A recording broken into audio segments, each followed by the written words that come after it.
Ako po si Miss Winnie at ito ang ating kwento. Paghanga, yon ang kadalasang unang nararamdaman ng mga kabataan sa kapwa nila kapag nagugustuhan nila ang ugali, pisikal na anyo at katalinuhan. Minsan, ang paghanga ay napagkakamalang true love. Kagaya ko na minsan ay halos makipagpatayan para lang mapasa akin ang lalaking tinitibok ng aking puso.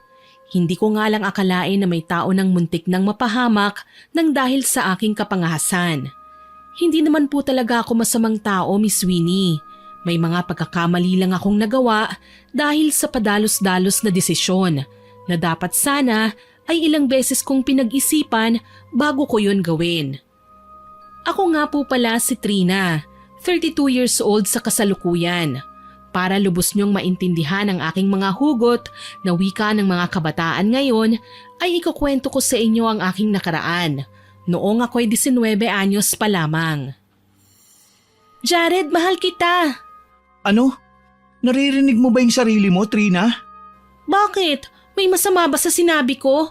Totoo naman na mahal kita. Wala akong ibang gustong makasama kundi ikaw lang, Jared. Trina, magtapat ka nga sa akin. Ikaw ba nagpapakalat ng balitang magkasintahan tayong dalawa? Oo, anong masama doon? Pareho tayong single, hindi na rin naman menor de edad para kailanganin pa ang consent ng ibang tao para makapagjowa. Hindi mo dapat ginawa yun, Trina. Alam mo naman na dinidiskartehan ko si Monique eh. Kapag nalaman niyang inaangkin mo akong boyfriend, siguradong mati-turn off sa akin ang babaeng gusto ko. Monique na naman, hindi ka ba nagsasawa? Ilang beses ka nang binasted ng bruhildang babaeng yun, hindi ba? Bakit kailangan mong ipilit sa kanyang hindi niya naman gusto? Nahihibang ka na ba? Ikaw ba, Trina? Kailan ka titigil sa kahibangan mo? Magkaibigan ng mga pamilya natin. Itinuring kitang nakababatang kapatid. Pero bakit hindi ka pa makontento sa pagtingin kaya ko lang na ibigay sa'yo?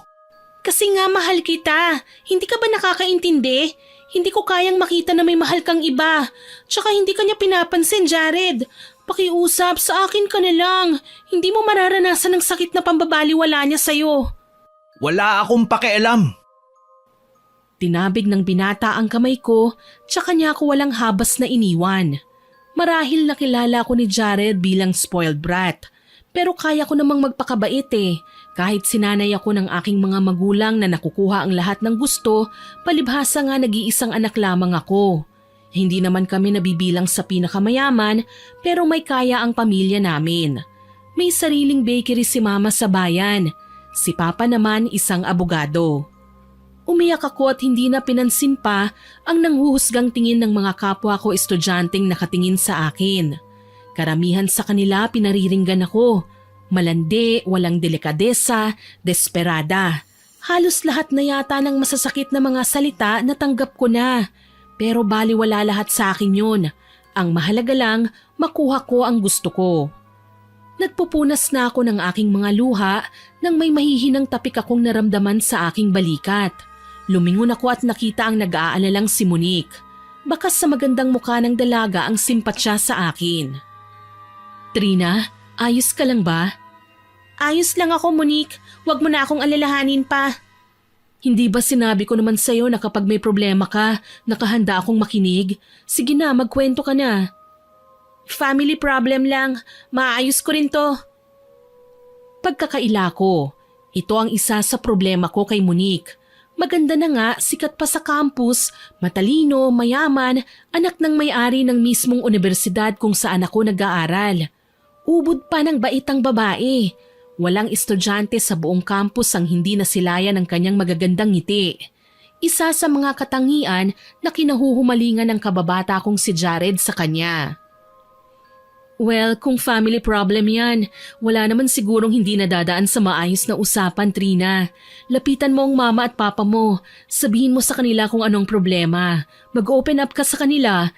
Maybe kaya lang kayo hindi nagkakaintindihan dahil may mga bagay sila na ginagawa na hindi mo gusto. Pero yun ang nakikita nilang paraan para disiplinahin ka. Bakit ba ang bait mo sa akin? Panay pang lapit mo kahit mas mababa lang ako sa'yo. Kailangan ba may basihan ng isang tao para pwede siyang lapitan? Alam mo, Trina, kahit taong grasa, kakaibiganin ko as long as may mabuti siyang hangarin. May takot siya sa Panginoon. Hindi kailangan na mamili tayo ng mga taong lalapitan lang natin. Dahil ang Panginoon, hindi niya pinipilit ang kanyang mga anak. Lahat minamahal niya. Duda ako dyan, kasi kung mahal niya ang lahat ng anak niya, dapat walang nalulungkot ngayon, walang nasasaktan, walang nakakaramdam ng mga negatibong emosyon kagaya ng galit, selos at puot. Mali ka dyan, Trina.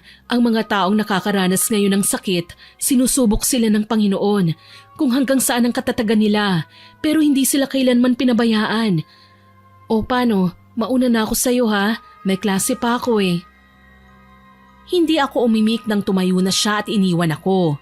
Oo, natawag ko nga siyang Bruhilda kanina dahil naiinis ako sa kanya. Wala naman talaga akong problema sa pamilya eh. Hindi ko lang magawang sabihin sa kanya na siya ang dahilan ng pag-iyak ko, na nagsiselos ako dahil siya pa ang naging karibal ko sa puso ni Jared. Inalis ko kagad ang lahat ng alalahanin sa isipan ko. May pasok pa kasi ko eh at ayokong makantsawan na naman ng mga kaklase ko.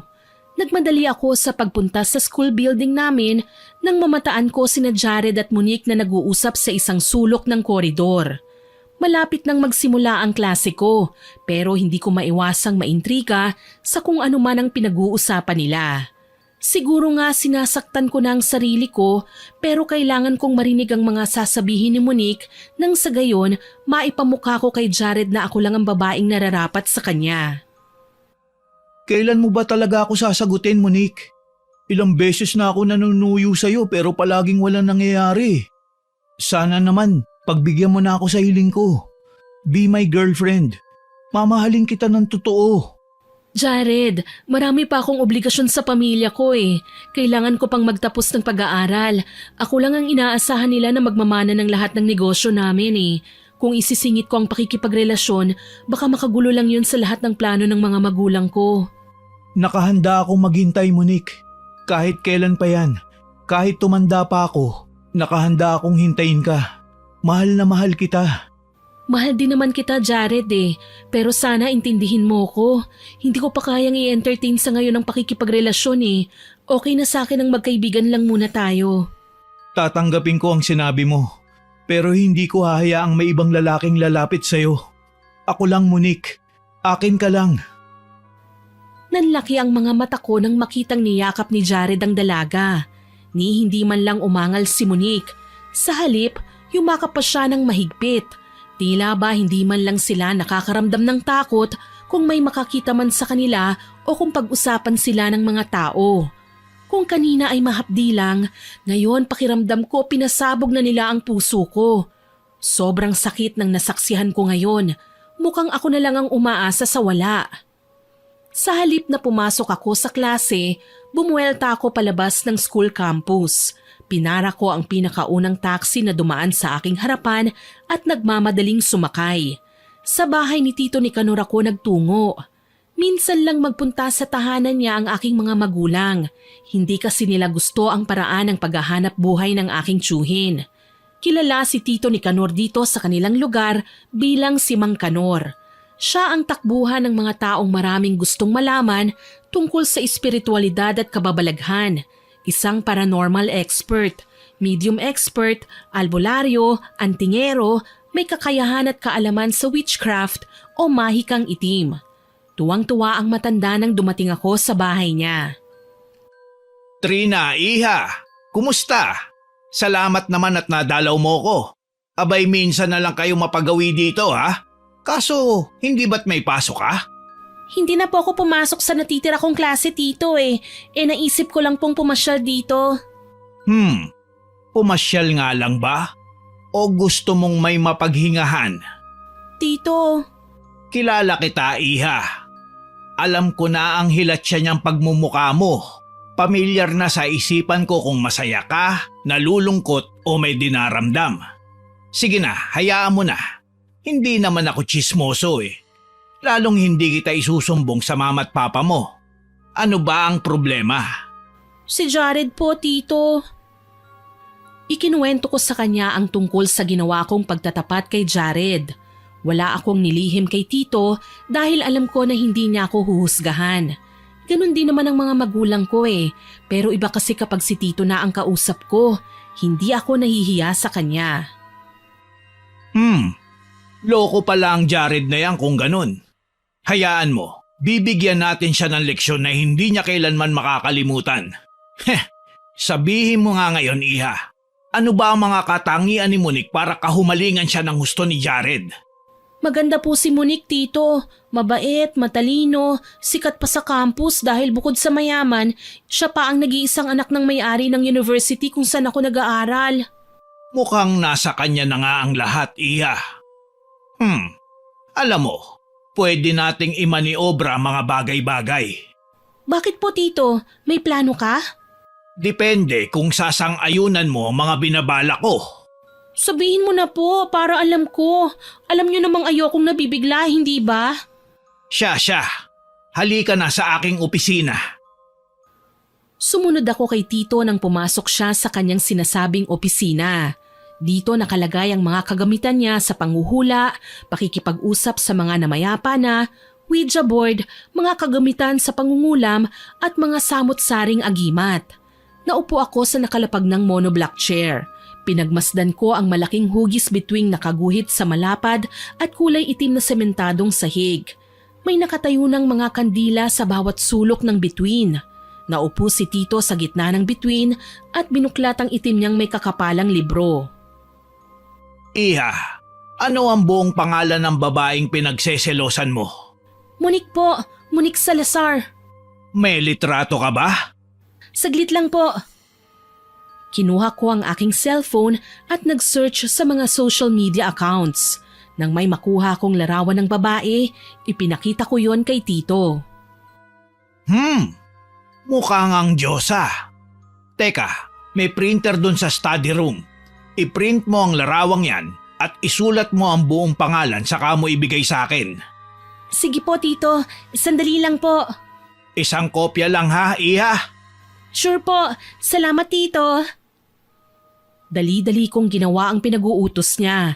Nang makumpleto na ang mga detalye, bumalik ako kagad sa opisina ni tito at naubutan ko siyang may inuusal na mga salitang tanging siya lang ang may kakayahang bumigkas.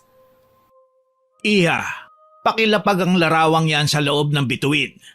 Sambitin mo ang parusang gusto mong mangyari sa lalaking nagugustuhan mo. Teka tito, nagkakamali kayo. Si Monique ang gusto kong parusahan, hindi si Jared. Pero Iha, si Jared ang dahilan ng sama ng loob mo. Minsan, kailangan nating isakripisyo ang lahat kahit ang mga taong mahal natin nang sa gayon, malaman natin kung tama ba o mali ang paniniwala natin sa mga bagay-bagay. Ayoko pong masaktan si Jared, tito. Hindi masasaktan si Jared sa gagawin ko, Iha. Huwag kang mag-alala. Siya ang bibigyan natin ng leksyon, kaya kailangan mo siyang gawing kabayaran sa gagawin nating orasyon. Hindi iepekto ang ating gagawin na kulam kung walang ibabayad na mahalaga sa atin. Tama pa bang gagawin natin, tito? Magiging okay din ang lahat. Huwag kang mag-alala, Iha. Magtiwala ka lang sa akin. Sa bandang huli, wala akong nagawa kundi ang hayaan na lamang si tito na basahan ang orasyon ng larawan ni Monique. Nagtataka lang ako dahil nababanggit din niya ang buong pangalan ni Jared. Kabado man, lihim ko na lang na ipinagdasal na sana maging maayos din ang lahat. Kapag nagawa niyo po ba ang orasyon na ito, magugustuhan na ako ni Jared, tito? Sobra pa sa pagkagusto, Iha. Pero ang magiging kapalit nito, ang paglaho naman ng kagandahan ni Monique. Sa puntong ito, masusubok na ang katapatan ni Jared. Kung talagang tapat ba ang pagmamahal niya o pinaglalaruan niya lang ang damdamin ng mga babaeng nasa paligid niya. Alam kong tapat at mapagmahal si Jared, tito. Kilala ko na siya simula pa pagkabata. Oras na pumangit si Monique, mababaling na sa akin ang pagtingin niya. Ang tanong, magiging masaya ka ba? Sigurado po ako, tito. Kapag minahal ako ni Jared, ako na ang magiging pinakamasayang babae sa buong mundo. Tingnan natin. Sana, hindi ka magsisi sa mga magiging desisyon mo. Malas lang po ni Monique at ako ang kinalaban niya. Wala siyang panama sa tindi ng pagsiselos ko, no? Matindi pa sa bagsik ng bagyo. 3 araw ang lumipas, nabalitaan namin sa buong campus na nagkasakit raw ng malubha si Monique. Kinabahan ako. Hindi ko man nais na itanggi. Alam ko naman na may kinalaman ako sa pagkakasakit ni Monique. Pero hindi lang ako nagpapahalata sa takot na baka mapagbintangan nila ako. Trina! Trina! Oh, Jared! Bakit? Si Monique nasa ospital. Malubha ang kalagayan. Pwede mo ba ako samahan? Kailangan ko siya makita eh. Ano? May klase pa ako, Jared eh. Pasensya na. Kung gusto mo, ikaw na lang ang dumalaw sa kanya. Pupunta din naman ako kapag may libre akong oras. Saglit lang naman, Trina. Sige na. Marami ka namang kaibigan ah. Bakit ako bang kailangan mong abalahin? Pwede ba, Jared, tama ng plastikan? Alam mong nagtapat ako ng pagmamahal ko sa'yo. Isinugal ko ang pangalan ko at kahihiyan pero naging manhid ka sa lahat ng bagay na yon. Tapos ngayon isasama mo ako sa pagdalaw sa babaeng yon? Nag-aalala kasi ko ng sobra sa kanya, Trina. Saka wala naman ako ibang pinagkakatiwalaan kundi ikaw lang eh. Kaya sana naman, pakinggan mo ko. Kita ko sa mukha ni Jared na nag-aalala talaga siya sa dalaga. Hindi ko naman masabi na ayoko dahil nahihirapan akong tanggihan siya. Tawagin na akong tanga ng lahat pero kahit alam kong sa karibal ko kami pupunta, sumama ako sa kanya. Nadatnan namin si Monique na kasalukuyang ginagamot ng mga doktor ang muka. Inaasahan ko na ang pangyayaring ito pero nagkunwari akong nagulat.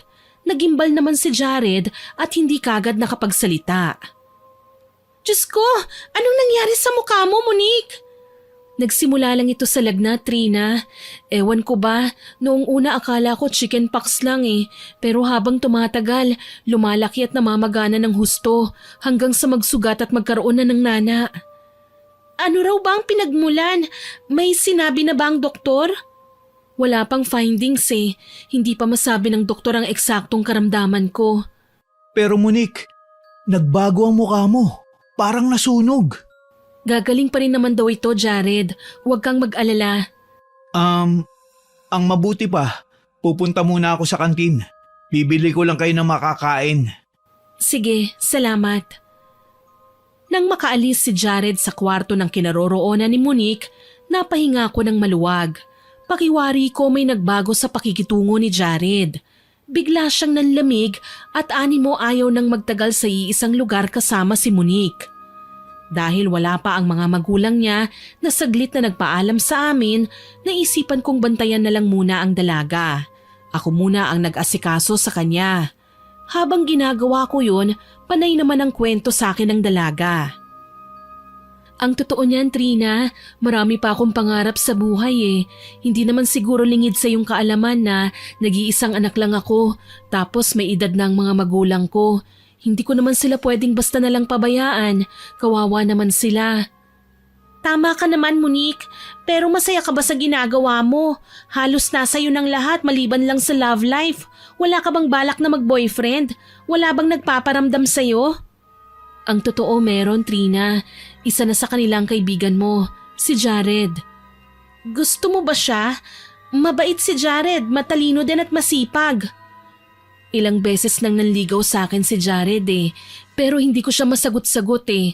Oo nga, mabait naman siya, pero naiisip ko baka kailangan ko pang unahin na munang obligasyon ko sa aking pamilya bago ko pumasok sa relasyon. Ayokong magsisi sa huli, Trina eh. Ang pagmamahal hindi yan paligsahan, hindi minamadali. Makakapaghintay ito ng mahabang panahon. Parang ang dami mong alam sa buhay, no? Tapos hindi ka pa natataranta sa kabila ng katotohanan na nahihirapan ka na sa sitwasyon mo ngayon. Wala naman akong karapatang magreklamo eh. Alam mo kasi, sabi ng mga magulang ko, bago pa man tayo isinilang dito sa mundo, pumirma na raw tayo ng kontrata. Yung tinatawag nilang soul contract, kung saan tayong pumipili ng landas na tatahakin natin, oras na narito na tayo sa mundo. Nakasulat ang lahat ng yon sa ating palad. Tayo ang pumili ng magiging kapalaran natin. Hindi ito parusa para sa akin, kundi parte ng pagiging tao natin. Parte ng pag-grow at pag-improve ng ating pagkatao. Sa bawat pagsubok na pinagdadaanan natin, natututo tayo. Ganun ba? Napaka-selfish ko pala kung ganun. Bakit mo naman nasabi? May ginawa ka bang mali sa kapwa? Wala naman, Monique. Ang sa akin lang, ikaw na nga ang biniyayaan ng halos lahat ng magagandang bagay sa mundo, nananatili ka pang mapagkumbaba. Ano pang karapatan kong magreklamo sa lahat ng bagay at biyayang natatanggap ko? Bata ka pa naman, Trina. Marami ka pang pagdaraanan. Payo ko lang sa'yo, lahat ng maranasan mo, mga suliranin o kung ano paman, dapat manatili kang mabait at mapagkumbaba sa kapwa. Napangiti ako sa lahat ng sinabi sa akin ni Monique.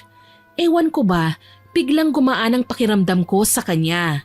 Naglaho ang panibugho at inggit na madalas kong nararamdaman sa tuwing nakikita ko siya.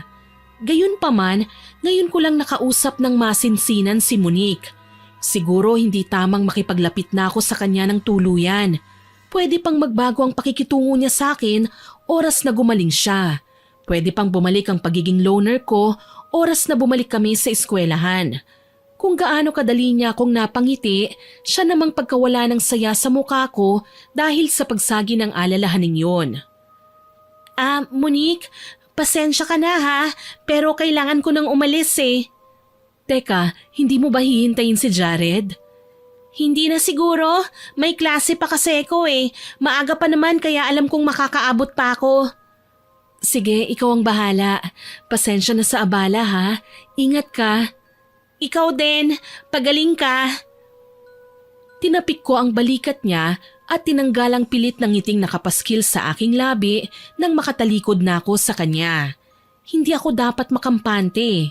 Baka kasi pinasasakay lang ako ni Monique at may nalalaman siya sa ginagawa ko. Ayokong mabuking sa kahit na anong galaw ko dahil lalabas ang totoong ginawa ko. Palabas na ako sa ospital nang makasalubong ko si Jared. Trina, saan ka pupunta? May pasok pa ako eh. Kailangan ko nang bumalik. Sana maintindihan mo ko. Sayang, may binili pa naman sana akong snacks para sa ating tatlo. Hindi na, okay na ako. Sige, aalis na ako ha. Sige. Nang mga sumunod na araw, nakapasok na rin naman si Monique sa school. Kaso lang napansin ko, may nagbago sa kanya. Panay ang pagtatakip ni Monique ng kanyang muka. Hindi na maihiwalay ang scarf at shade sa kanyang mga mata.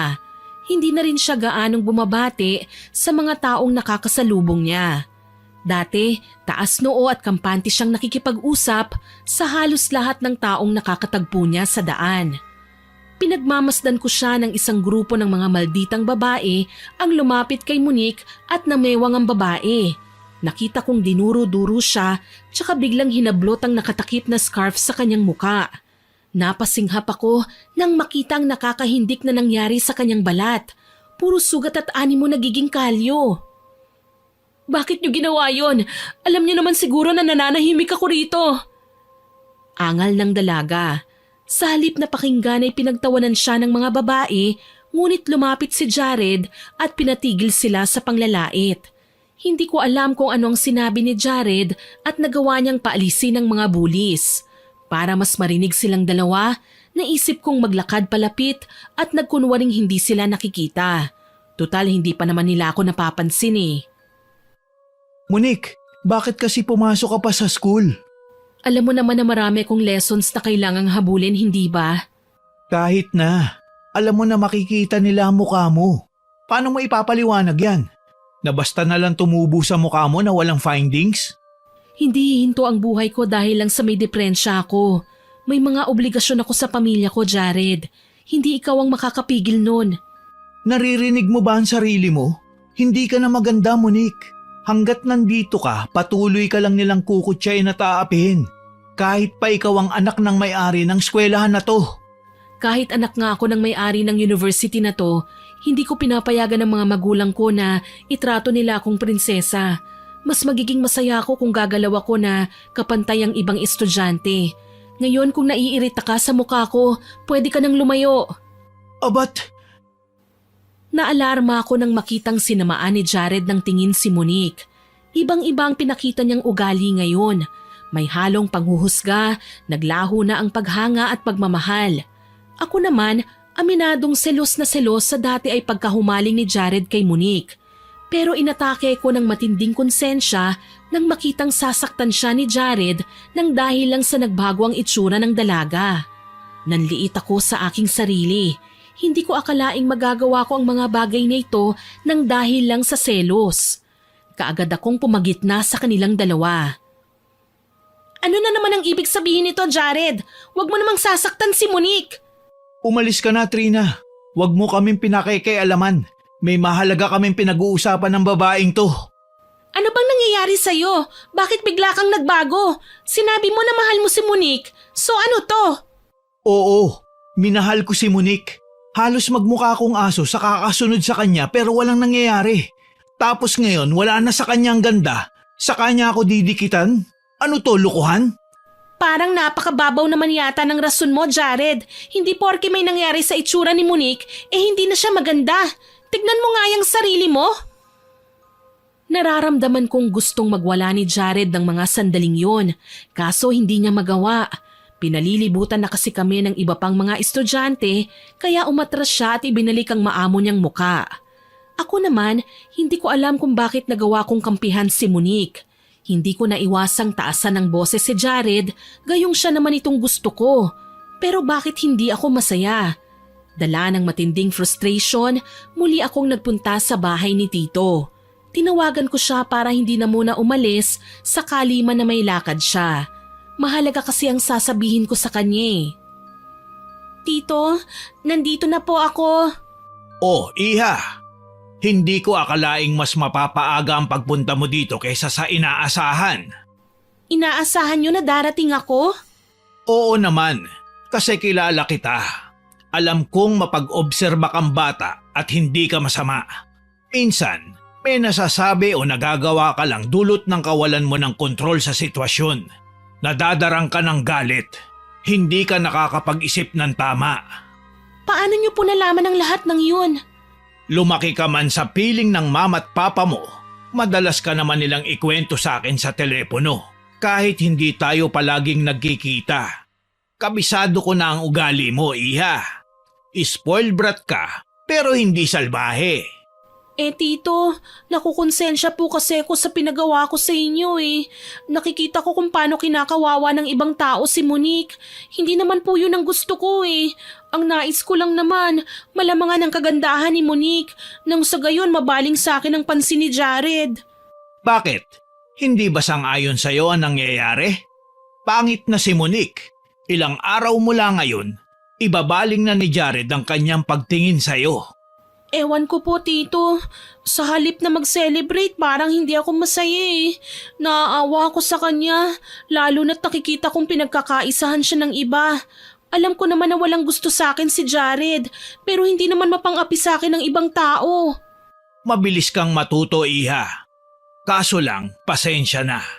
Hindi pa tapos ang orasyon na ikinabit ko kay Monique, kaya magtitiis pa siya ng medyo matagal. Nakagat ko ang pang-ibaba kong labi nang marinig ang sinabi sa akin ni Tito.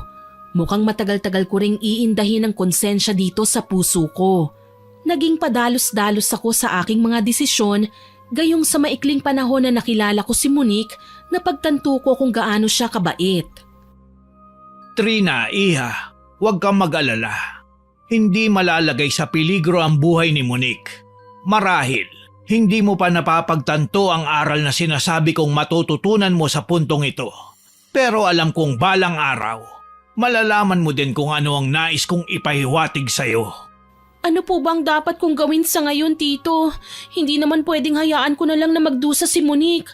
Alam kong ako nagtulak para maging miserable ang kalagayan niya. Pero hindi naman po ako papayag na apihin na lang siya ng kung sino. Ipagtanggol mo na lang siya laban sa mga mapanghusgang tao, Iha. Huwag mong hahayaang pagbuhatan siya ng kamay ni Numan. Kaya nga kita tinanong kung sigurado ka na ba sa desisyon mong ipakulam si Monique, hindi ba? Ang mga taong kagaya niya, hindi matatanggihan ang kapalaran niya magdusa. Pero kalaunan, maglalaho din ang dahilan ng pagiging miserable ng buhay niya. Manunumbalik ang dati niyang ganda. Magtiwala na lang tayo. Sana nga po, Tito. At nakikiusap po sana ako. Huwag niyo nang mabanggit kina mama at papa ang mga ginawa ko, ha? Oo naman. Walang problema. Nagsisisi po talaga ako sa ginawa ko. Oo nga't naiinis ako sa kanya nang makitang lalapit-lapit sa kanya si Jared. Nagselos ako, pero kahit kailan, napagtanto kong hindi naman siya naging masama sa akin eh. Ganyan talaga, Iha. Minsan, malalaman lang natin ang halaga ng isang tao kapag nagsisi na tayo, kapag nagkasala na. Gusto ko mang magtaka kung bakit parang hindi man lang nag-aalala si Tito sa ginawa namin kay Monique, nagtiwala pa rin ako sa kanya. Ilang beses na rin kasi niyang nagawa ang ganitong klaseng orasyon. Alam kong masama, pero hindi naman yun ginagawa ni Tito kapag hindi talaga kailangan. Lalo na kapag ang pag-uusapan ay ang pagkonsinti sa kagagahan ko. Kahit kailan, hindi nila ako hinayaan na gumawa ng masama. Ngayon lang, kahit nahihirapan akong hulaan kung anong aral ba ang lilitaw sa huli na magiging dahilan para maging matino ako. Pauwi na ako at nakasakay na sa jeep nang hindi sinasadyang huminto kami sa isang kalye malapit sa eskwelahan namin. Hindi ko alam kung sinadya ba ng pagkakataon ang nangyari dahil namataan ko si Jared na may kausap sa madilim na bahagi ng kalsada. Papadilim na rin kasi at traffic pa kaya walang nakapansin sa kanya. Pero base sa nakikita kong bulto ng nakatalikod na kausap niya, isa siyang babae. Hindi ko rin alam kung ano ang nakain ko at bumaba ako ng jeep. Inaatake ng selos na nilapitan ko ang dalawa para lang mapahinto sa di kalayuan. Nakilala ko kagad ang boses ni Monique. Tila may pinag-uusapang seryoso ang dalawa dahil umiiyak na si Monique sa kabila ng pagsinghal sa kanya ni Jared. Ano kaya ang ginagawa nilang dalawa dito? Tsaka ano bang pinag-aawayan nila? Ang dami mong pinangako sa akin, Jared. Ang dami mong sinabi sa akin na tutuparin mo. Ngayong hindi ko na gustong sayangin ang pagkakataon ko at inaalok ko na sa'yo na tatanggapin ko ang pagmamahal mo. Ako naman ngayon ang tinatanggihan mo. Oo, kasi masyado kang selfish. Nung ubod ka pa ng ganda, halos hindi mo ako pansinin. Tapos ngayon na wala ka ng maipagmamalaki. Aba, ikaw naman ang nangungulit. Nahihibang ka na ba? Ganon. Wala kang ibang hinangad kundi ang kagandahan ko. Ang babaw mo naman palang klaseng tao. Masama bang mangarap? Natural binata ako. Naghahanap ako na magiging kasintahan. Pero wag mo naman akong lokohin na parang katawa-tawa ako sa tingin mo. Ayoko na sa'yo, okay? Kalimutan mo na mga pinangako ko. Ayoko na sa'yo dahil kumupas na ang ganda mo. Pangit ka na. Wala ka nang maipagmamalaki sa akin. Bastos ka! Hayop! Walang hiya! Pinaasa mo lang ako, manloloko ka! Ang dami mong ipinangako sa akin, tapos malalaman ko kalokohan lang pala ang lahat ng yun? Wala eh. Ganyan naman talaga ang buhay, di ba? Kailangan maging alerto at praktikal. Gusto kita. Nasabi ko pa nga sa'yo na mahal kita eh. Pero wala na. Kasabay ng paglaho ng kagandahan mo ay ang paglaho din ng pagmamahal ko sa'yo. Jared, ano ba? Seryoso kang iiwan mo ko rito?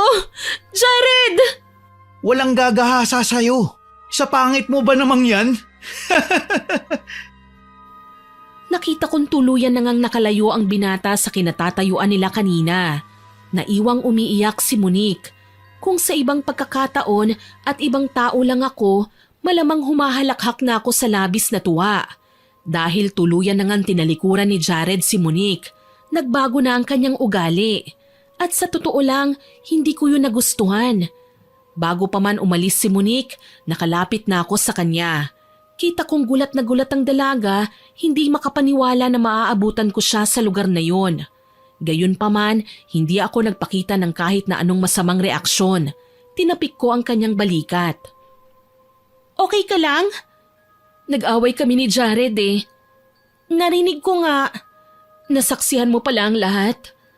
Monique, huwag kang mag-alala. Hindi naman ako mapanghusgang tao eh. Pasensya na kung hindi ko man lang nasaway si Jared sa lahat ng mga sinabi niya sa'yo ha. Hindi ko naman inaasahan na sasabihin niya yun eh. Pasensya na.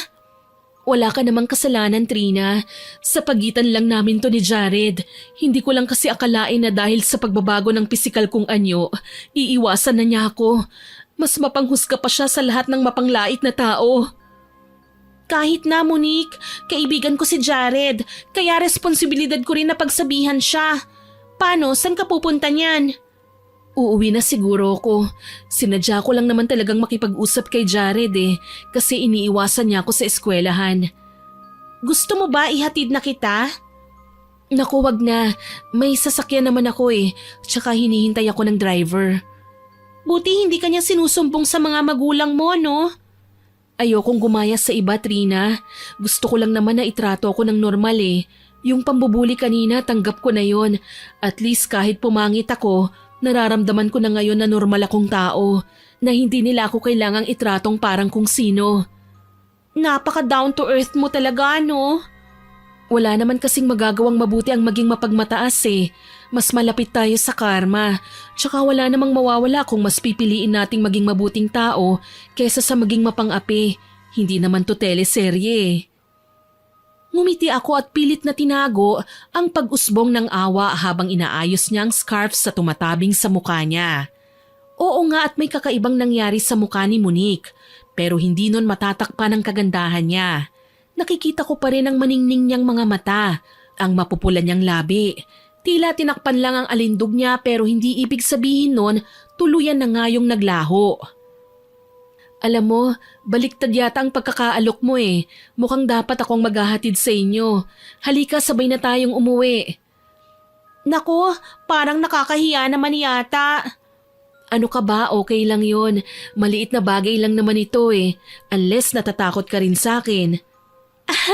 Bakit naman ako matatakot sa'yo? Kulang na lang sabihin ko sa kanya na hindi ko kailangan mandiri sa kanya dahil ako naman talaga ang may kagagawan kung bakit siya nagkaganyan. Pero hindi ko na lang isinatinig ang alalahaning yon. Namangha pa ako nang makasakay ako sa magara nilang kotse. Kay galang pa ng kanilang driver na kahit ganun na ang itsura ni Monique ay nakikita ko pa rin ang pag-aalala at pag-iingat ng kanyang empleyado.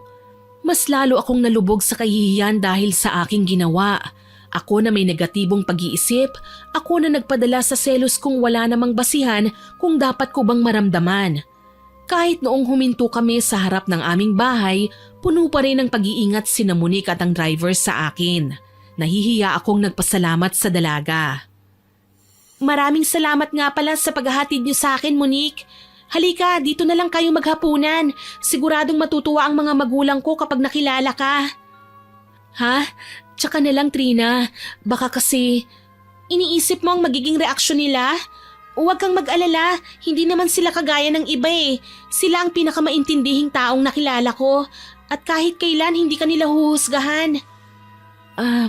Sige, sabi mo Halika, tuloy kayo. Sambit ko sa kanila. Kagaya nga ng inaasahan, naabutan ko ang aking mama na naghahain na ng pagkain sa hapagkainan. Natakam ako ng malanghapang mabangong amoy ng adobong sitaw at kalabasa. May paksiw din at sinigang na hipon. Ipinakilala ko ang aking mama at papa kay Monique. Kagaya nga ng aking inaasahan, nagkasundo sila. Todo alalay sina mama sa akin na pati si Monique ay pinagsisilbihan nila. Napapansin ko pang maluha-luha ang kanyang mga mata kaya pinaramdam ko sa kanya na welcome siya sa bahay namin. Kahit sa totoo lang, inuusig na ako ng matinding konsensya dahil sa aking ginawa. Ang bait naman ng mga magulang mo, Trina. Magkasing bait kayo. Mababait talaga sina mama at papa. Kahit halos i-spoiled nila ako sa lahat ng bagay. Gayun pa man, lagi nilang sinasabi sa akin na walang masamang maghangad basta paghirapan ng mga bagay na nais makuha ng walang masasagasaang sinuman. Hindi nga lang ako sigurado sa sarili ko, Monique. Hindi ko alam kung kaya ko bang pantayan ang kabaitan nila Bakit naman? Kasi may mga bagay akong nagawa na hindi maganda sa kapwa ko at labis akong nagsisisi na kahit ngayon nakukonsensya ako at naaawa sa kanya. Naiintindihan kita, Trina. Isa pa, tao ka lang naman Bata pa, may mga bagay talaga tayong nagagawa na huli na bago natin mapagtanto na mali pala ang mga yon. Pero at least nagsisisi ka, hindi ba? Tsaka okay na yon. Napakabait mo talaga. Nahihiya tuloy akong alukin ka na maging kaibigan. Aba, at sino naman ako para tumanggi? Ikinalulugod kong maging kaibigan kita, Trina. Sambit pa ng dalaga tsaka ako niyakap. Hindi ko na napigilang pumatak ang aking luha. Tahimik akong umiyak. Makailang beses namang hinaplos ni Monique ang aking likod. Hindi ko inaasahan na darating sa puntong siya pa mismo, ang dalagang sobra kong pinagselosan, ang aalo sa akin sa kasalanang ginawa ko laban sa kanya. Napakasama kong tao, selfish, walang awa. Dahil sa aking mga napagtanto, nagdesisyon akong babawi ako kay Monique, kahit sa simpleng alok ko lang sa kanya ng pagkakaibigan. Naging abala ako sa klase ng mga sumunod na araw. Palagi kaming nagkikita ni Monique at natutuwa akong hindi na rin siya pinakikialaman pa ng mga bullies. Humingi sila ng paumanhin pagkatapos ko silang kausapin. Pero hindi si Jared na mas nangibabaw ang panlalait sa kanyang itsura. Madalas pa niyang kasama ang kanyang mga barkada na nakikipagbulungan sa kanya sa tuwing napapadaan kami sa harapan nila. Minsan naman, may nakikita akong mga bagay na pasimpleng inaabot nila sa bawat isa. Hindi ko na lang yun binigyan ng pansin dahil naging abala na rin ako sa sarili ko. Kaso, hindi ako nilubayan ni Jared. Madalas niya akong kulitin na kung hindi man lasing ay amoy usok at mukhang natuto ng manigarilyo. Dala yata ng pagnanais ni Jared na makausap ako. Kinorner niya ako sa isang koridor nang minsang maghiwalay na kami ni Monique para pumasok sa kanya-kanyang mga klase. Trina, kumusta ka? Oh, Jared, ikaw pala. Bakit? Matagal na din kasi tayong hindi nag-uusap eh. Okay lang, busy din naman ako sa pag-aaral eh. Eh ikaw? Heto, busy ako sa kaiisip sa'yo. Nakadrugs ka ba? Hindi ba't head over heels ka kay Monique? Dati yun. Aminado na ako ngayon. Alam ko na kung sino talaga ang gusto ko. Sorry kung ngayon ko lang napagtanto ang mga bagay-bagay, Trina. Sorry kung pinaiyak kita. Sorry din kung nasaktan kita dahil mas pinili ko ang babaeng hindi naman talaga karapat-dapat para sa akin. Napataas ang kilay ko sa sinabi niya. Noon ko napagtanto na maski ang pasimpleng ngiti ng binata ay wala ng epekto sa akin, Miss Winnie. Hindi na ako kinakabahan sa tuwing nasisilayan siya ng aking mga mata. Hindi na lumulukso ang puso ko sa tuwing humahakbang siya papalapit sa akin. May nagbago at napalitan ng pagkairita. Ngayon ko lang napansin na may pagkahambog pala si Jared. Yung akala niya, siya na ang pinakapogi sa lahat ng kalalakihan sa university. Malakas ang loob niyang magyabang kasi akala niya habulin siya ng babae at sumikat lang naman siya dahil sa panliligaw niya noon kay Monique na ilang beses din naman siyang binasted. Wala sa sariling iniangat ko ang aking kanang kamay at malakas siyang sinapak. Gulat na gulat si Jared sa aking ginawa. Ni wala sa hinagap na magagawa ko yun sa kanya. Trina? Lalaki ka bang talaga? Alam mo, nagsisisi talaga ako na nagpakatanga ko sa'yo eh. Nagsisisi ako na nagkagusto ko sa'yo. Eh wala ka namang kwenta. Trina, ito naman ang gusto mo, di ba? Ang mahaling kita. Ito na ako, solo mo na ako. Kahit kailan, hindi na ako magkakagusto kay Monique. Iiwasan ko na siya. Napagtanto kong ikaw pala ang mahal ko. Eh gago ka pala eh. Alam mo dati may gusto ko sa'yo pero hindi na ngayon. Isa kang malaking turn off sa pagkababae ko. Mabilis na nagbago ang ekspresyon ng mukha ni Jared. Napalingon siya sa paligid at napansing paparami na ang nanonood sa amin. Nakita ko sa mga mata niya na gusto niya akong saktan pero alam kong iniiwasan niyang may makitang hindi maganda sa kanya ang mga tao.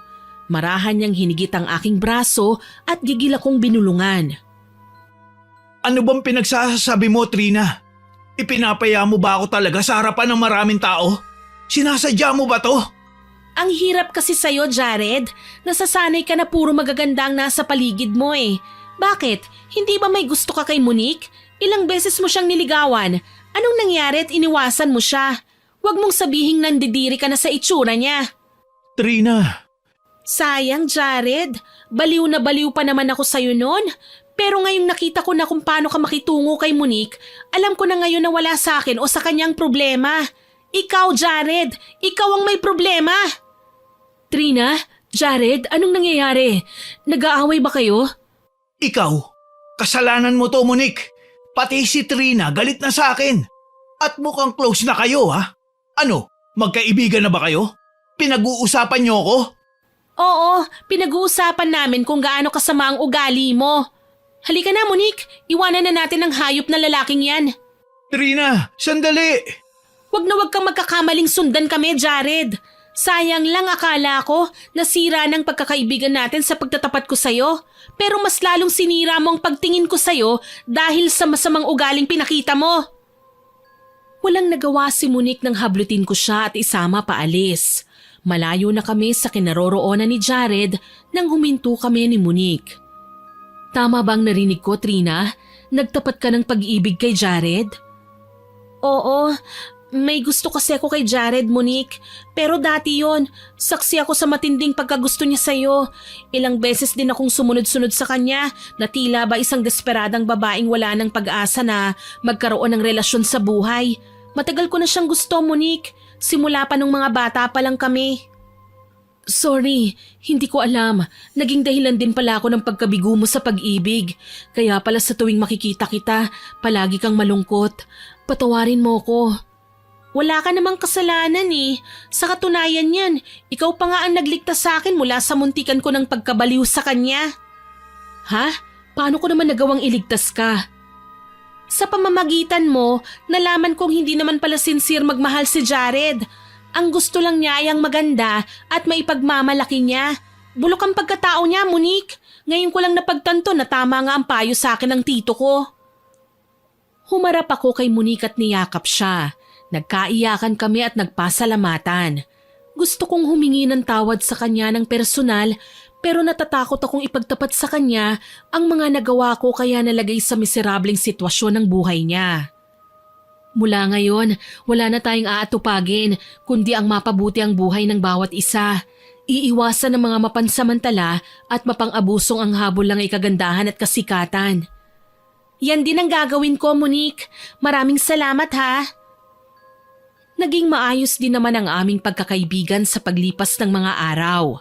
Ayun nga lang, may mga pagkakataong nag-aalala ko para kay Monique.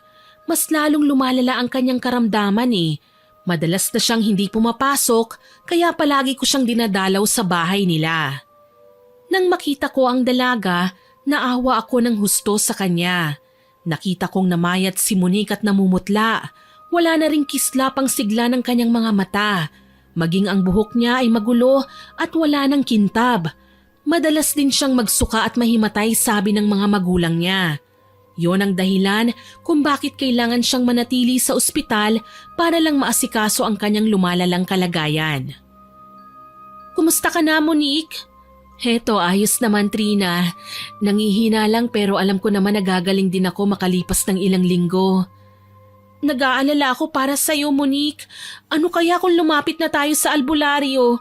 Para kasing wala namang nagagawang kahit na ano ang mga doktor dito sa ospital eh. Parang mas lumalala pa ang kalagayan mo. Huwag mo akong alalahanin. Baka ganito lang talaga ang epekto ng mga gamot na iniinom ko. Mas lalo akong nangihina. Hindi, kailangan nating sumubok ng ibang paraan. Sandali, may tatawagan lang ako. Kinuha ko ang aking cellphone at tinawagan si Tito. Alam kong siya lang naman ang makakatulong sa akin sa mga oras na ito eh. Hindi ko na rin kayang pagmasdan ng matagal ang aking kaibigan. Matagal ko siyang tinuring na karibal pero wala naman akong narinig na kahit na ano sa kanya. Kaya ang gusto ko, maging malinaw na sa amin ang lahat. Ipagtatapat ko sa kanya ang katotohanan. Kung talagang tunay na kaibigan na ang turing niya sa akin, alam ko naman na maiintindihan niya ako. Nakakailang ring lang at sumagot kagad ang tito ko. Oh, Trina, pamangkin ko, kumusta ka? Napatawag ka. Tito, pwede niyo po ba akong puntahan dito? Hindi ko na po talaga kayang tiisin ang usig ng konsensya ko eh. Tama nga naman ang timing mo. Huwag kang mag-alala, pupunta ako. Nasaan ka ba ngayon? Nandito po ako sa ospital, Tito. Pwede ko bang i-text na lang sa inyo? Oo naman. Sige, i-text mo na lang sa akin at maghahanda na ako. Tumango na lamang ako na animo nakikita ko siya sa harapan ko. Nang mamataan ko ang papalapit na si Jared, dali-dali kong tinago sa aking bagang cellphone.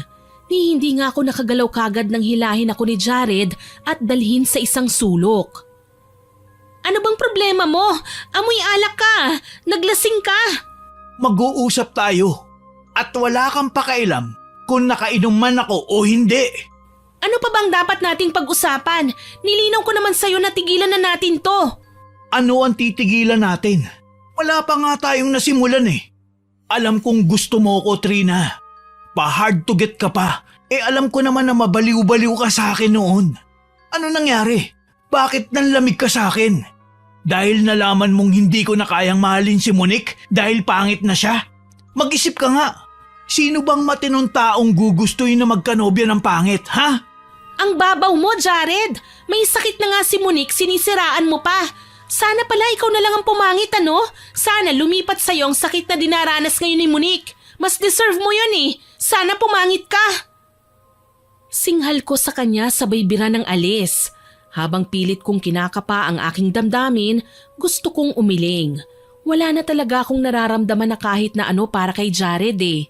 Lahat ng yun, tila bulang naglaho nang makita ko ang pangit niyang ugali. Kahit kailan, hindi mapapantayan ng isang gwapong lalaki ang kabutihan ng puso ni Monique. Nagmamadali akong pumasok sa kwarto na inookupa ni Monique. Tulog ang dalaga kaya naman nakahinga ko ng maluwag. Kung sakaling nagising siya at nakita ang pagkabahala ko, malamang mag-alala siya sa akin at magtanong. Ayoko namang dagdagan pa ang sakit ng kalooban niya, lalo na't may pinagdadaanan ng dalaga. Salamat na lang at hindi alam ni Jared ang room number ni Monique. Kapag nagkataon, baka manggulo pa siya at matuklasan ang lihim kong ginawa. Mamaya gamitin pa niya laban sa akin. Ilang sandali pa, dumating din si Tito. Ipinakita ko sa kanya ang kalagayan ni Monique. Maya-maya pa binalingan niya ako ng tingin. Base sa nakikita ko ngayon, alam kong may natututunan ka sa pangyayaring ito. Tama po kayo. Ang natutunan ko maging mapagkumbaba sa lahat ng oras. Iwasan ng maging mapanghusga. Minsan ang pinakamagandang taong kilala natin, ang siya pang may pinakamasamang ugali. Nalaman kong pagkakaiba nila Jared at Monique. Well, pareho silang may itsura, pero mabait si Monique, mapagmahal at mapagkumbaba. Samantalang si Jared naman, mayabang at mapagmataas. Tama ka, Iha. Ano pa ang mga napansin mo? Dati po gusto ni Jared si Monique kasi maganda. Ngayon kahit ano pang katayuan niya sa buhay, ayaw na ni Jared sa kanya dahil sa naging pagbabago ng pisikal niyang anyo. Ako naman gusto ko si Jared. Halos gawin ko ang lahat para lang mapansin niya. Gumawa pa nga ako ng mga hindi magagandang bagay na kalaunan pinagsisisihan ko. Tsaka ko naman po nakita ang klase ng ugaling pinakita ni Jared kay Monique simula nang may mangyaring hindi maganda sa mukha ng dalaga.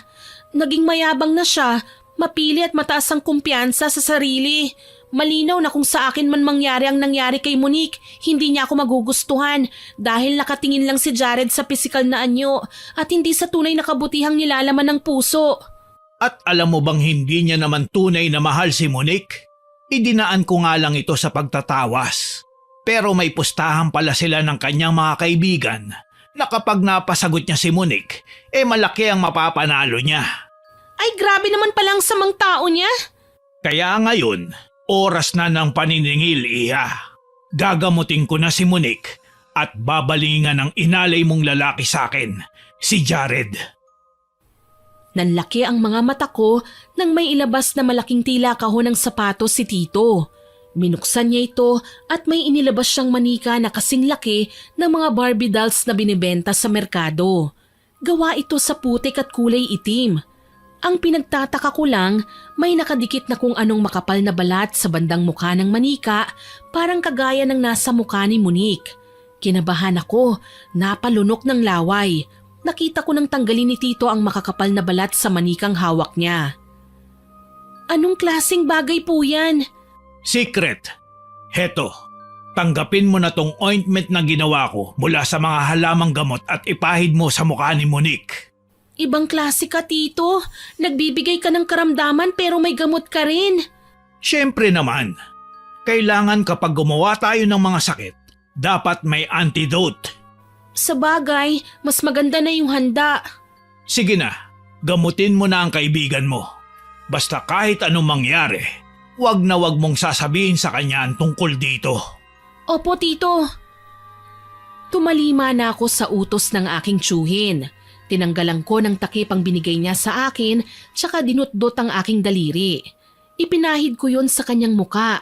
Hinayaan ko itong manatili doon ng mga ilang minuto. Maya-maya pa, namangha ako. Tila ba mahika ang nasaksihan ko. Yung mga makakapal na balat sa mukha ni Monique natuklap. Lahat ng yun, tila ba maskarang napunit at inilitaw ang tunay niyang ganda. Napaiyak ako sa tuwa. Malinaw na nanumbalik na ang tunay niyang itsura. Abot-abot ang pasasalamat ko sa Panginoon dahil tinulungan niya kami. Sa wakas, nangyari na rin ang matagal ko nang inaasam, ang paggaling ni Monique. Trina, anong nangyari? Monique, may sorpresa ako sa'yo. Talaga? Ano yon? Dali-dali akong kumuha ng salamin at itinapat sa kanyang muka. Alam kong kagaya ko, nagulat siya sa nakikitang refleksyon. Sino ang magandang babae sa salamin? Sus naman, edi malamang ikaw. Totoo? Ako ba ito? Bumalik na ang itsura ko? Pero paano nangyari yun? Mahabang kwento eh. Pero para maiksi, ipapakilala ko na lang sa'yo ang tito ko. Siya ang gumamot sa'yo. Hindi ko po alam kung paano kayo pasasalamatan. Wala yun, Iha. Sapat ng pasasalamat sa akin ang makitang nakikipagkaibigan ka sa aking pamangkin. Magiging panatag ako na nasa mabubuting tao siya at ikaw ang kasama. Mabait ka at may takot sa Panginoon. Alam kong kaya mong impluwensya ng pamangkin ko. Basta ako masaya na sa paggaling mo. Ako rin, Trina. Sabi na nga ba may awa rin ng Panginoon eh. Tuluyan na ngang gumaling si Monique. Kinausap kami ni Tito at kumuha na lang siya ng alibay tungkol sa sakit na dinanas ng dalaga. Pinalabas niyang nabati lang siya at binigyan kami ng mga bracelet na pangontra laban sa mga masasamang elemento. Magkasama kaming inayos ang muntikan ng masira niyang buhay. Sa totoo lang, naisip kong wala naman talaga akong dapat na ikainggit sa kanya. May sarili rin naman akong katangian na wala sa iba. Kaya alam kong hindi ko na kailangan na maghangad ng higit pa. Naging best of friends kami nang dati ay tinuturing kong karibal. Tinanggal ko na sa aking sistema ang walang katuturang pagseselos. Natuto na ako eh.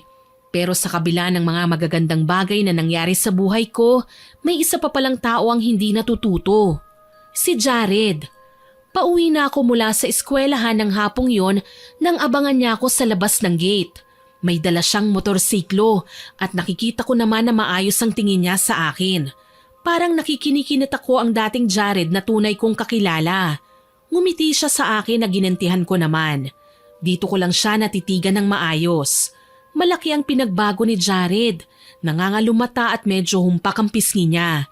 Maihahalin tulad ko sa mga lalaking nalulong sa pinagbabawal na gamot. Mapula rin ang mga mata at palaging nangangalit ang mga bagang. Tuwing nagsasalita siya, medyo kumikibot patabingi ang labi niya. Para na talaga siyang adik, pero maliwanag naman ang kanyang itsura. Trina, kamusta? Ang tagal na simula nang huli tayong magkita. Oo nga eh, ikaw napansin ko, hindi ka na pumapasok sa school? Nag-drop out ako eh. Marami kasi kong kailangan ayusin sa bahay ko. Oo nga pala, pansin ko, pauwi ka na.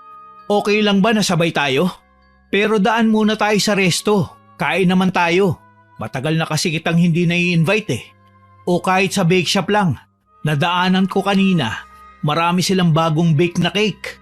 Ha? Para saan? Eh hindi ba nagalit ka sa akin noon? Oo, nagalit ako sa'yo. Pero nung huli, napagtanto ko naman ang mga pagkakamali ko. Kaya nga gusto kitang imbitahan kumain eh. Para naman makabawi ako. Gusto ko din sana mag-sorry sa'yo. Sorry sa lahat ng mga nagawa at nasabi ko ha. Sorry sa mga nagawa ko rin kay Monique. Balita ko kasi magkaibigan na kayo ngayon eh. Jared, hindi mo naman kailangan bumawi sa akin eh. Sapat na yung mag-sorry ka. Tsaka birthday ng tito ko at nasa bahay siya nagse-celebrate. Pasensya na kung hindi kita maiimbita ha. Galit pa rin kasi sa'yo ang mga magulang ko eh. Sana maintindihan mo. Okay lang Trina. Pero sana naman pagbigyan mo ako sa imbitasyon ko. Kahit sandali lang. Please. Naisip ko, Wala naman sigurong masama kung pagbigyan ko si Jared para lang sa sandaling pag-uusap. Pagkatapos kasi nito, nagdesisyon na akong layuan siya. Pareho niya kaming sinaktan ni Monique sa magkaibang paraan nga lang. Pero iisa ang sama ng ugali niya, malupit at mapanglait. Inalalayan niya akong makasampa sa motorsiklo niya matapos akong tumango. Ilang sandali lang, nakarating kami sa isang bake shop at napa-order siya ng cakes at drinks. Ako naman, saglit na nag-CR at tinawagan si Monique para ipaalam kung nasaan ako at kasama ko si Jared. Trina, nasan ka na ba? Nasa bake shop ako kasama si Jared, Monique. Seryoso? Akala ko ba hindi ka na makikipag-usap sa kanya? Matigas kasi ang ulo ng lalaking to eh. Parang naghahanap pa ng closure kahit wala naman talaga kaming dapat pag-usapan. Pero okay lang, saglit lang naman ako dito eh. Mamayang konti aalis na rin ako. Sige, mabuti pa nga. Pero teka, paki-on na lang ang location ng phone mo para sakali man malaman ko kung nasaan ka. Ha? Bakit naman? Masama kasi ang kutob ko, friend eh. Basta mas mabuti na yung sigurado, okay? Sige na nga. O haya, naka-on na. Kahit itrack mo pa ako sa phone mo, malalaman mo kagad kung nasaan ako. Mabuti naman. Paano, bilisan mo na lang dyan, okay? Nakuha ko na ang cake ni Tito. Tuwang-tuwa nga siya kasi nag-abala pa raw tayo. Birthday naman niya so ayos lang. O paano, kailangan ko nang balikan si Jared ha? Sure, ingat ka. Huwag basta-basta magtitiwala Ibinaba ko na kagad ang cellphone at sinilid sa bulsa ng suot kong jeans. Nang bumalik ay nakahanda na ang mga pagkain sa mesa. Hindi ko matanggihan ang masasarap na cake lalo na't mahilig ako sa matatamis. Kaso yun nga lang ang pagkakamali ko nang kainin ko ang pagkaing ibinigay niya sa akin. Sa kalagitnaan kasi ng paglagok ko ng pinainom niyang soft drinks, nakaramdam ako ng pagkahilo. Teka, bakit ganun? Parang nahihilo ko. Bakit? Ano nangyari? Okay ka lang ba? Teka, nahihilo kasi ko eh. Sinubukan ko ang lumingon sa paligid pero talagang hindi ko kayang titigan ng maayos ang bawat tinititigan ko. Hanggang sa hindi ko na namalayan, nagdilim ang paningin ko. Nang muli akong magising, nasa isang masikip na lugar ako, nakagapos at may piring sa mata. Hindi rin ako makasigaw dahil may busal din ang aking bibig. Kinilabutan ako at inalala kung ano bang nangyari sa akin. Huli kong natatandaan, kausap ko si Jared bago ko nawalan ng malay. Kinakabahang sinubukan kong magpumiglas. Teka, kising ka na pala, best friend. Ano, okay ka pa ba dyan? Oo nga pala, hindi ka makapagsalita. Tanggalin natin ang piring mo sa mata, pati ang busal sa bibig mo. Hayop ka, Jared! Anong ibig sabihin nito? San mo ako dinala? Obvious ba? Di tinago ka. Ikaw naman kasi, ang dami mong arte. Nakahanda na nga akong mahalin ka. Ayaw mo pa. Nagdrama ka pa at nanisi sa nangyari kay Monique. Hindi na kita gusto, gago! Hindi mo ako kailangang gantihan! Bakit hindi? Akala mo sa akin, gago? Ikaw ang may kasalanan kung bakit nagkasira kami ni Monique. Dahil sa kasakiman mo, pinakulam mo siya. Hindi totoo yan! Anong hindi? Magsisinungaling ka pa? Narinig kita na may tinawagan ka sa cellphone mo nung magkita tayo sa ospital. Akala mo ba hindi kita sinundan? Nang dumating ang tiyo mo, narinig ko lahat ng pinag-uusapan nyo. Pinagtakpan pa niya ang kabaliwan mo. Sinundan ko kayo sa kwarto ni Monique at narinig ko lahat. Sige, aaminin ko. Ginawa ko nga yun, pero pinagsisihan ko na. Gumawa ako ng paraan para maibalik lahat sa dati. Kaso lang ikaw, akala ko mabuti kang tao. Kung tutuusin, nakatulong pa nga ang ginawa ko eh. Lumabas kasi ang tunay mong ugali. Kung gaano ka kasama. Wala akong pakialam. Minahal ko naman talaga si Monique. Kaso hindi ko matanggap na kung kailan siya pumangit, saka pa niya ako binigyan ng pagkakataon na mahalin siya.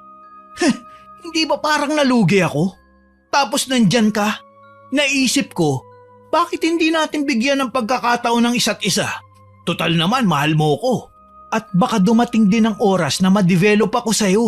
Kaso nagmaganda ka at ipinagtabuyan ako. Akala ko pa naman, Selos na selos ka sa tuwing nilalapitan ko si Monique. Tapos ngayon malalaman ko, nagkakasundo kayong dalawa? Ano, sabihin mo sa akin, tomboy ka ba? Hindi ako tomboy, Jared. Pero isa lang ang sigurado ko. Bakla ka! Bakla! Alam mo kung bakit? Malaki ang katawan mo, pumapatol ka sa katulad ko? Ang kapal naman ng mukha mo! Hindi nagustuhan ni Jared ang aking sinabi. Puno ng galit na sinampal niya ako na ikinatulig ng aking buong pagkatao. Simulat sa pool walang sino man ang nanakit sa akin, kahit ang sarili kong mga magulang. Hayop ka! Pakawalan mo ako rito! Bakla! Hindi ako bakla! Muli, salitan niyang sinampal ang aking magkabilang pisngi.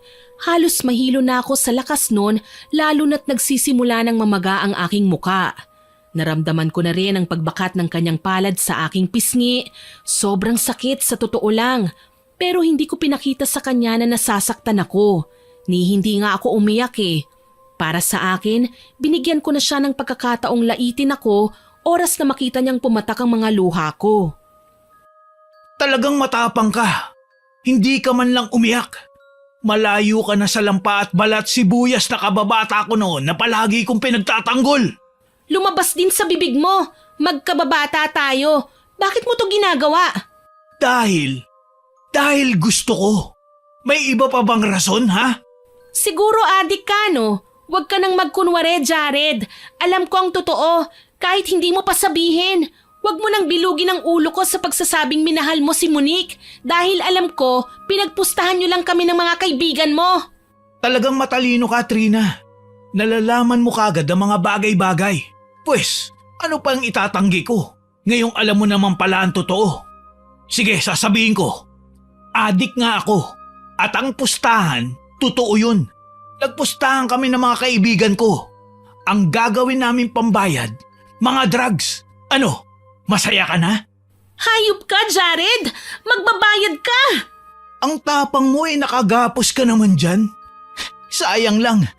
Bala ko pa naman sana makipagkaibigan uli sa'yo eh. Kaso, hindi ko din pala gusto ang ugali mo. Ano ba? Pakawalan mo ako! Hindi. Dito ka na mamamatay. Napasigaw ako nang maglabas siya ng martilyo at binalak na sana akong pukpukin. Kaso lang, nagulat ako nang makitang natulala si Jared. Kitang-kita ko kung paanong animo may malakas na puwersang hindi nakikita ang nagbabalak na labanan ng binata. Pinigil niya ang kamay na may hawak na martilyo dahil imbis sa akin, pinupuntirya niya yon sa kanyang sariling ulo. Anong nangyayari? Baka kinakarma ka na, Jared. Monique, anong ginagawa mo rito? Paano mo kami natuntun? Bago mo pa makidnap ang kaibigan ko, tinawagan niya ako at pinaalam na magkasama kayo. Masama ang kutob ko sa'yo, lalo na't ilang beses na kitang nakitang kasamang mga kaibigan mong drug addict. Kaya naman pinaon ko sa kanyang location ng cellphone niya. Kaya kahit hindi ko siya tawagan, na-trace ko siya kagad. Talagang mga tuso kayo. Pareho kayo ng kaibigan mo. Sana lang hindi ka magsisi at nakipaglapit sa kanya. Alam mo bang kinulam ka niya at pinagselosa ng gusto noon? Huwag kang mag-alala. Alam ko ang tungkol doon. Sinabi na sa akin ng tito niya. At naiintindihan ko sila. Kasi nalaman namin ang tunay mong ugali. Yang bait-baitan sa simula. Tapos malalaman ko na lang na nakipagpustahan ka sa mga kaibigan mo para sa kakarampot na droga. Wala kang pakialam. Bahay ko to, maarting babae. Oo nga, wala naman talaga akong pakialam sa kahit na anong gusto mong gawin eh. Kaso lang pasensyahan tayo. Hindi ako ang may kagagawan sa kababalaghang nangyayari sa'yo ngayon. Napasigaw si Jared nang tila nagkaroon ng sariling isipan ng kanyang kamay na may hawak na martilyo. Pinukpok niya yon sa kanyang sariling ulo. Anong nangyayari? Abay malay ko, baka kinakarma ka na nga. Ikaw naman kasi, pwede mo naman kaming maging mabubuting kaibigan, pero pinili mo pa talagang saktan kami ni Trina. Pasensya ka na lang kung may mga hindi kami nakikitang kaibigan na nagbabalak na gumanti sa'yo. Hindi ako dapat na ginagantihan. Wala akong kasalanan. Biktima lang ako ng panluloko nyo. Hindi ka biktima. Sa katunayan, ikaw ang manloloko eh. Tumawa pa si Monique sa aking sinabi at nagmamadali niya akong kinalagan. Naalala ko ang mga siniwalat kanina ni Jared at nahihiyang tumingin ako kay Monique. Monique, yung tungkol sa sinabi ni Jared, hayaan mo akong magpaliwanag. Trina, huwag kang mag-alala. Matagal ko nang alam yon. Hindi ko lang sinabi sa'yo kasi nag-aalala ako na mahiya ka eh. Tsaka kalimutan mo na yon, okay? Wala na sa akin ang nakaraan. Nakatulong pa nga yun sa pagkilala ko sa tunay na pagkatao ni Jared eh. Paano mo nalaman? Noong ginamot ako ng tito mo sa ospital, nakita ko kung gaano ka kasaya nang makitang gumaling na ako. Nagpapanggap lang akong tulog ng mga sandaling yon. Dito ko nalaman na mabait ka at ayaw nang may nasasaktan dahil pinagsisihan mo nang nagawa mong kasalanan. Tsaka masaya nga ako na nakipaglapit ako sa'yo. Kaya huwag ka nang mag-isip ng kahit na ano ha. Kasama ko si tito. Siya ang gumagawa ng kababalaghan kay Jared para magkaganyan. Buti na lang talaga na i-on mo ang location ng cellphone mo. Maraming salamat talaga, Monique. Hindi ko pa lubos akalain na ikaw pa ang magliligtas sa akin. Kaibigan at kapatid na ang turing ko sa'yo. Hindi na yun magbabago pa, Trina. Kaya kahit anong mangyari, asahan mong nasa likuran mo ko. Nakahanda akong tumulong sa'yo. Niyakap ko ng mahigpit si Monique. Hindi ko na pinansin si Jared na noon ay nagwawala at namimilipit sa sakit. Ano man ang nararamdaman niya ngayon, malakas ang kutob kong may kinalaman doon si Tito. Dahil kahit noong inaalalayan ako ni Monique palabas ng kinaroroonan namin, hindi man lang siya nagpakita at nanatili daw sa sulok habang pinagmamasdan ang pagwawala ng lalaking muntik nang magpahamak sa akin. Sa awa ng Panginoon, naipakulong namin si Jared. Matibay ang ebidensya sa kanya lalo na't sumaksi ang tindera sa bake shop at binigyan ng otoridad ng kopya ng CCTV kung saan kitang-kita ang ginawa niyang pagkidnap sa akin. Dagdag kaso pa sa kanya na dinroga niya ako para mawalan ako ng malay kaya mukhang mahihirapan na siyang makalabas sa kulungan. At least safe na tayo. Wala nang loko-lokong lalapit sa atin para saktan tayo.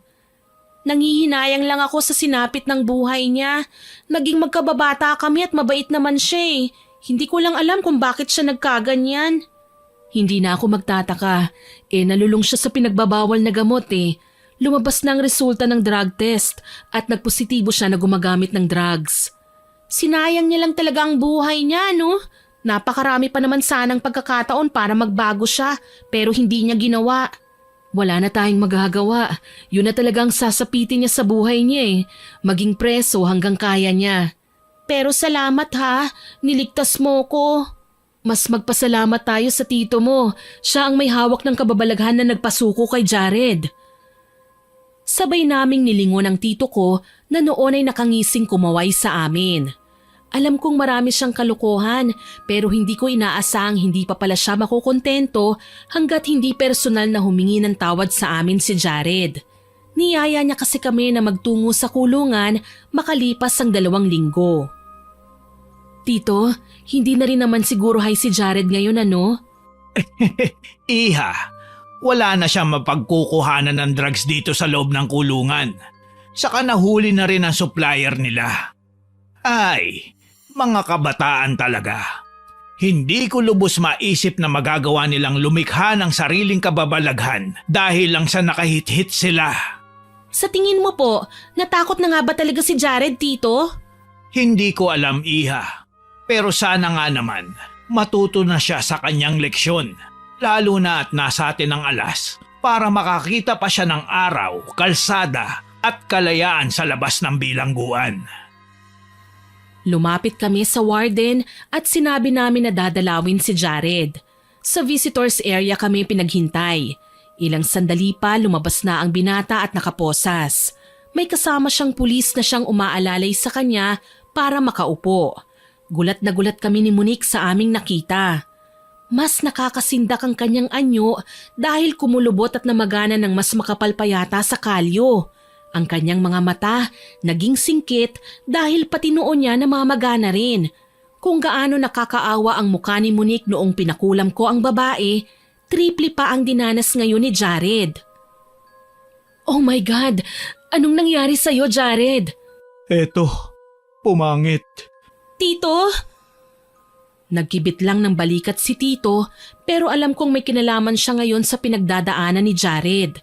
Hindi ko alam kung matatawa o maaawa ako sa lalaki. Sobrang miserable na talaga ang itsura niya. Parang wala na sa ayos ang mukha ng binata eh. Naglaho ang gandang lalaki niya na maski ang mga kasamahan niyang preso ay kinukutsa na siya. Karma ko na nga siguro to dahil sa nagawa ko sa inyo, Trina. Lalo na sa panglalait ko kay Monique. Nagkamali ako sa mga naging desisyon ko sa buhay. Pinasok ko ang pagiging adik at munti ko pa mapatay ang kababata ko. Alam mo Jared, marami namang paraan para magbago eh. Kasi sa totoo lang, tayo ang nagdadala ng mga sarili natin, hindi ang ibang tao. Alam ko yon dahil ako man na tinawag ni Trina na anghel sa kabaitan, nagkamali rin. Ako rin, minsan na ako nagkamali at pinagsisihan ko na yun ng husto. Sa totoo lang Jared, masarap gumawa ng kasamaan eh, lalo na kapag napapaiyak ko ang aking mga kaaway. Pero napagtanto ko, maganda ba ang ginagawa ko sa mata ng ibang tao? Hindi naman eh, at kahit kailan, hindi nito mapapaganda ang imahe ko. Siguro nga mas mapapasama pa, kaya naghanap ako ng paraan para magbago. Hindi namin hinangad na makipagkaibigan ka pa sa amin. Ang kailangan mo lang gawin, gumawa ka ng kabutihan sa kapwa. Itigil mo na ang ginagawa mong kalokohan. Ayusin mo ang buhay mo. Nahihiya ako sa inyo. Ang laki ng kasalanan ko. Pero heto't malalaman ko na ginagawa niyo pa rin ang lahat para matulungan ako. Pasalamat ka, iho. Napigilan ako ng pamangkin ko. Sa galit ko sa'yo, pwede kong palubuhin ang tiyan mo nung mga panahong yun. Kaya sana, habang may pagkakataon pa, huwag mo na sayangin. Wala din naman niyang magagawang mabuti. Hindi lang ikaw ang maaapektuhan, kundi pati ang mga tao sa paligid mo. Sana, umayos ka na. Nararamdaman kong hiyang-hiya si Jared sa mga pangaral namin sa kanya. Nangako naman ang binata na magbabago, sana nga lang talaga. Dahil ako man, minsan na ring naging biktima ng maling mga desisyon sa buhay. Ginamit ko pa ang wala sa lugar kong pagiging selosa para makapanakit ng tao. At ang nakakahiya, yung pinaglalaban kong lalaki, hindi naman pala karapat dapat. Kahit papaano, naging magaan na ang kalooban namin nila Monique nang lumabas kami sa kulungan. Tutulungan pa rin naman namin si Jared pero hindi na ako papayag na lumapit pa siya sa amin. Mas mainam pa rin na nag-iingat lalo na't ang mga taong hirap magbago ay may tsansa pang gumawa ng katarantaduhan kapag naburyong. Nagpatuloy kami ni Monique sa aming mga pangarap. Sa katunayan, sabay kaming nagtapos at may papasukan ng trabaho. Congratulations, best friend! Nako, proud ako sa'yo. Ang galing mo talaga. Ikaw din naman ang galing mo kaya. Tsaka sikat ka na ang dami mo ng suitors. Hay nako, manigas muna sila sa paghihintay sa akin. Obligasyon ko muna ang pamilya ko, no? Alam mo na, nag-iisang anak lang ako Pareho naman tayo kaso sina mama kinukulit na akong mag-asawa. Ayoko nga muna, no? Gusto ko pang magtrabaho, mag-ipon at magbabakasyon abroad. Aba, sama ako dyan Balita ko masarap pa sila ng Paris. Kung sa Netherlands kaya tayo pumunta? Pwede naman nating suyurin ng buong mundo, no? Basta mag-iipon tayo ng malaking halaga. Sa bagay, kaya simulan na natin ang pagtatrabaho? Ay, magse-celebrate pa nga tayo, Sabay kaming nagtawanan at nagyakapan ng aking kaibigan. Alam ko hindi na magbabago ang tingin ko kay Monique. Sa katauhan niya, nakatagpo ako ng kakampi, kakambal at kaibigan na kahit kailan hindi ko nahanap sa itinuring kong kaibigan na si Jared. Sa ngayon maayos naman kami sa aming mga naging karir. At take note, napuntahan na namin ni Monique ang Paris Susunod naman daw naming papasyalan ay ang Spain. Pareho pa rin kaming wala pang boyfriend at mas ini-enjoy namin ang maging single kahit nalampas na sa calendar ang mga edad namin. Hindi naman nawawala ang mga suitor na ine-entertain man namin ay kailangan pa rin naming kilalanin ng husto. Tama na ang isang pagkakamali sa katauhan ni Jared. Speaking of, nakalaya na rin after 6 years ang mokong. Talagang hinayaan siya nila mama at papa na magdusa sa kulungan. Huling balita namin, ikinasal na siya at sumama sa Kabisayaan, sa tahanan ng kanyang napangasawa. May 3 na silang anak. Sunod-sunod daw kasi ang mga bata sa edad dahil taunang mga nakangkanyang asawa. Si Tito naman, tumigil na sa palihim na pangkukulam pero kasalukuyan pa rin siyang takbuhan ng mga tao pagdating sa mga paranormal na bagay. Nagsosolve na lang siya ng mga cases ng mga taong nais makausap ang mga namayapa at nagtitinda rin ng sikat niyang ointment na nakatatanggal ng mga karamdamang nakukuha sa hindi ordinaryong mga nilalang. Tito, wala ka ba talagang balak na mag-asawa? Sa edad kong ito, tuturuan mo pa akong humanap na mapapangasawa? Just king bata ka. Talagang guguluhin mo pa ang isipan ko ha? Abay, forever single na ako. Paano naman kayo magkakaanak niyan? Kanino niyo ipapamana ang mga anting-anting niyo? Kanino pa? Di sa'yo. Napangiwi ako sa sinabi ni Tito. Honestly, wala akong alam sa pangkukulam o pagkausap ng mga engkanto. Okay na akong maging simpleng si Trina, ang kaibigan ni Monique na dating nagpatikim ng lagim dahil sa taglay na pagkaselosa. Hanggang dito na lamang po. More power po sa inyong channel at God bless. Sana po ay nagustuhan niyo ang aking ibinahaging kwento. At ngayon naman po, oras na para sa ating shoutout. Shoutout po kay Len TV, kay Chris Alcantara, kay Javen Delasa na nagsabing favorite channel niya raw po ito. Salamat po. Shoutout din po kay Joanne Roa from Jordan, kay Josefina Fuelias, kay Pinoy Horror Hub from Aklan, kay Richelle Adapon, kay Lorisa Bibat from Saudi Arabia. Hello din po kay Jinky De Pedro, kay Rosalie Armado na nag-comment po sa Asawang Kawawa Upload. Ang sabi po niya, hindi na daw po siya makatulog nang hindi naririnig ang mga kwento natin. Salamat po ma'am sa pakikinig at suporta. Shoutout din po kay Margie Deonarce at Jocelyn from Taytay Rizal, kay Irene Benavides, kay Alma Datwin Altamia, kay Ma'am Elizabeth Maramot na nakikinig habang nagluluto. Hello po ma'am. Shoutout din po kay Janice Semato na nag-comment sa Mapanirang Kumari Upload. Ang sabi po niya, wag na wag ka talagang magpapautang, tumulong ka lang kung kaya mo. At wag magkikwento ng success sa buhay dahil kahit BFF mo yan at kilala, inggit pa rin yan at yung mga tao sa paligid natin. Salamat po ma'am sa pagko-comment at pakikinig. Hello din po kay Sweetest Ruby Girl, kay Melchor Dacula, kay Barbilin din po. Hello sa inyong triplets, kay Linda Beth, kay Lara Beth at Lisel Beth. Shoutout din po kay Emelinda from Laguna, kay Amy Gay Escalon Molly, kay Alona Baguio, kay Koy Cabrera, kay Luisa, kay Rose Magbanwa, kay Midel Ayura. Hello din po kay Sian at Aliyah Vloggers, kay Tamano Pansod, kay Ashley Domingo, kay Kathy Domape, kay Maria Cristina from Kuwait, kay Haina Gomez na nagsabing nakaka-addict daw po ang stories natin. Salamat po. Shoutout din po kay Yusa April na new follower daw po natin from Jeddah. Thank you po. Hello din po kay Rhea May Lasco na new subscriber din daw po natin, kay Josephine Castillo, kay Audrey Sechico, kay Jenmer Garcia at kay Mark Jimmy Guevara. Salamat po sa inyong lahat na nagkomento at nakinig. Abangan niyo pa po sana ang mga susunod kong upload ha, at huwag niyo pong kalilimutang mag-subscribe, like, share and comment sa kwento natin. Para po mabilis niyong makita kung may bago tayong upload, pindutin niyo lang po ang notification bell para updated po kayo kagad. Aasahan ko pa rin po ang inyong suporta ha. Muli ako po si Miss Winnie na nagpapasalamat sa inyong pakikinig.